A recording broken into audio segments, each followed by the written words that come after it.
office. We're currently taking a new approach to dealing with prison reform, and I'm going to introduce Brother Jamal Crawford, the new Black Panther Party, with a message from those who are incarcerated. Peace, y'all. I really came here today bearing a message, and I hope y'all really hear it. I know we just went through the dance thing, and I know you've seen a lot of performances, and hopefully these words and these notes that I scribbled down will resonate with y'all when you hear and recognize truth. So right now we are in a season of questions. A lot of questions are being asked. The people are asking and presenting questions that cut to the heart of the matter and are very difficult for the system to answer. A leading local activist who's pushing in a fight to keep illegal guns off the street has posed the question, where do the guns come from? Have y'all heard that before? Where do the guns come from? People for years have been asking the question, where do the drugs come from? Have y'all heard that? Brothers who are trapped inside the prison industrial complex are telling us to state the demand we want to know. Why? Because you need to know. Because what you don't know is killing you. Who you don't know is killing you. The true question is why? Why is our community flooded with the influx of drugs and guns? Why do our youth feel like they need guns?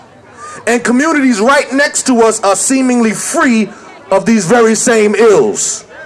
Just compare Roxbury, Dorchester, and Mattapan to West Roxbury, Brookline, and Milton. Why? Why are our brothers going to jail at record rates? Why are our sisters now the new leading source of people going to prison? Why is there a school to prison pipeline, a Pampers to prison pipeline, a gun pipeline, a drug pipeline, but there is no job pipeline, no education pipeline, no culture pipeline? Black people, Latino people, Cape Verdean people, here in Boston and throughout Massachusetts, we are a valuable commodity. So much so that they have built warehouses as human storage facilities in order to contain our potential. The 13th Amendment, ratified on December 6th of 1865, that's the year that what? They supposedly abolished slavery, right?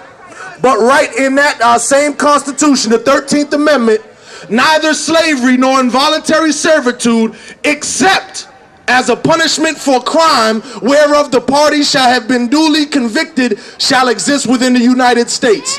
They're saying that slavery can exist in the United States as long as it is punishment for a crime and you have been convicted. I'm here to tell you today the prison industrial complex is the new slavery. Make no mistake about it.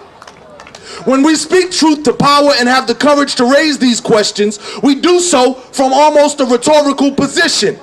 Meaning, we already know the answers. Where do the guns come from? The system. Where do the drugs come from?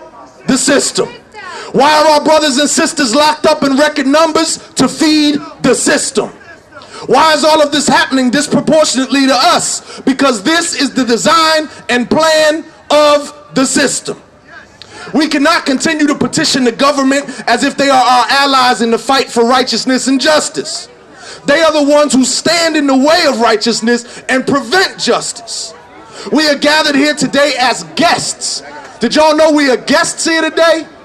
We are guests of the many homeless and hungry people who make this Boston day, surrounded by multi-billion-dollar corporations in front of both seats of government. State House right there, City Hall over there, and they gotta step over hungry and homeless people right here in the Boston Commons every day to get to those seats of power.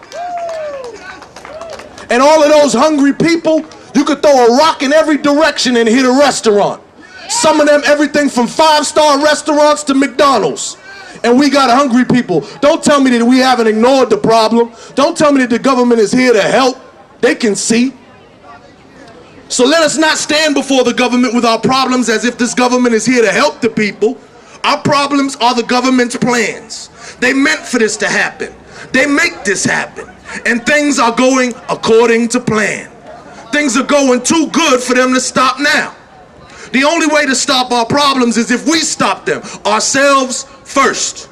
And it will require great work, motivated by great love, and backed up by a great truth.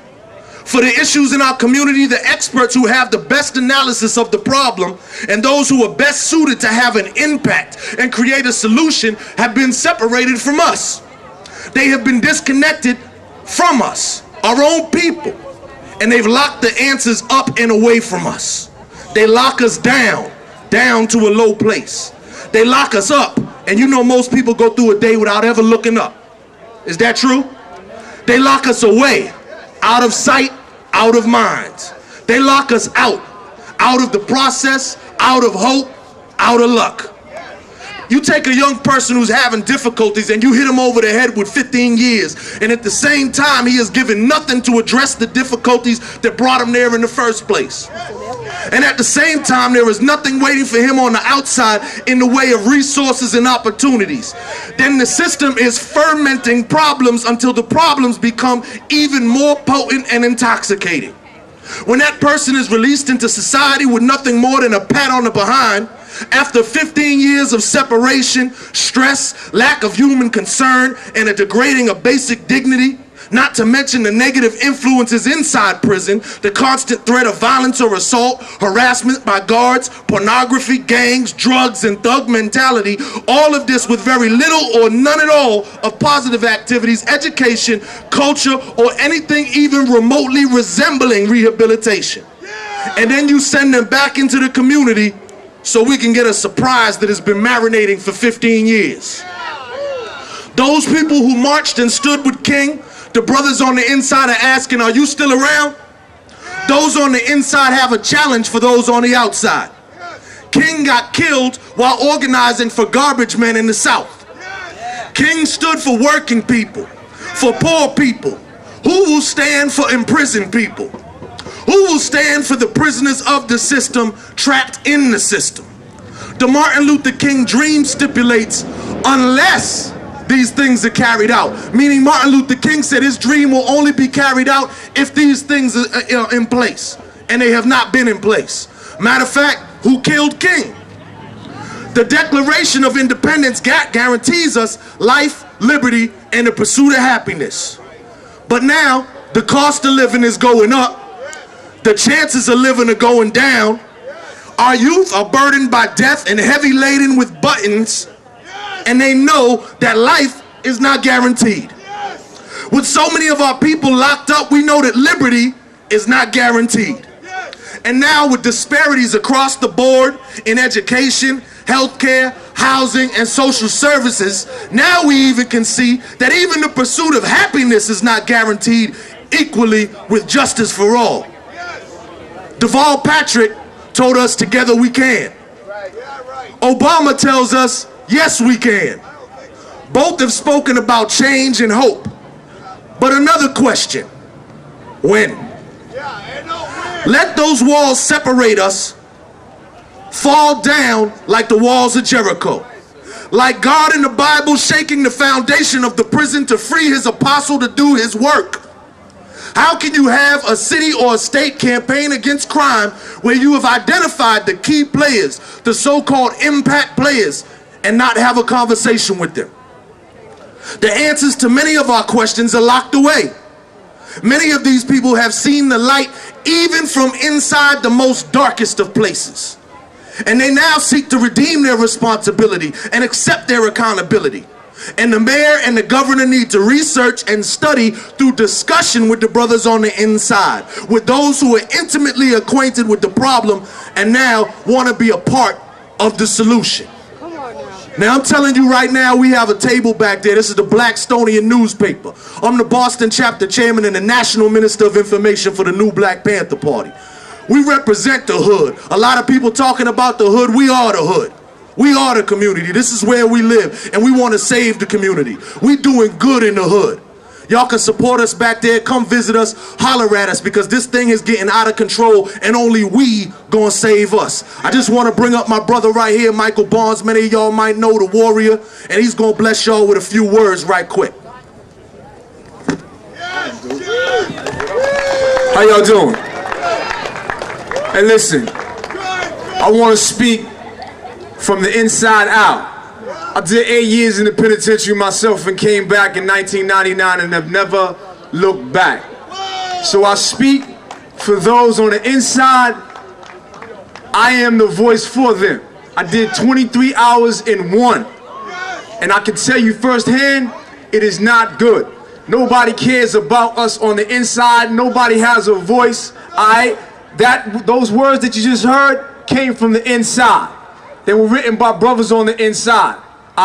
If you have family members, if you have cousins, uncles, brothers, boyfriends, girlfriends, whatever the case may be, it is important, it is imperative that you stay connected to them in some way, shape, or form, because if you don't, they're at the mercy of the system. They are at the mercy of the system. They can literally kill them if they choose to, as long as no one's speaking up for them. That's true. I am a poet, but I choose not to spit no poetry today. Why? Because it's more important that you understand exactly what I'm saying. Freestyle. Yeah, but This is truth. Alright? That's all I got to say. If you know anybody else in the prison, you need to write them, visit them. Whatever you need to do, you need to go see them. You need to go check on them. Alright? And you need to make sure their voices are heard on the outside. Peace.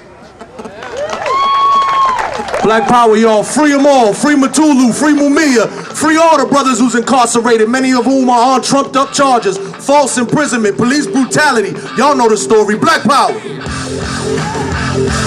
Ladies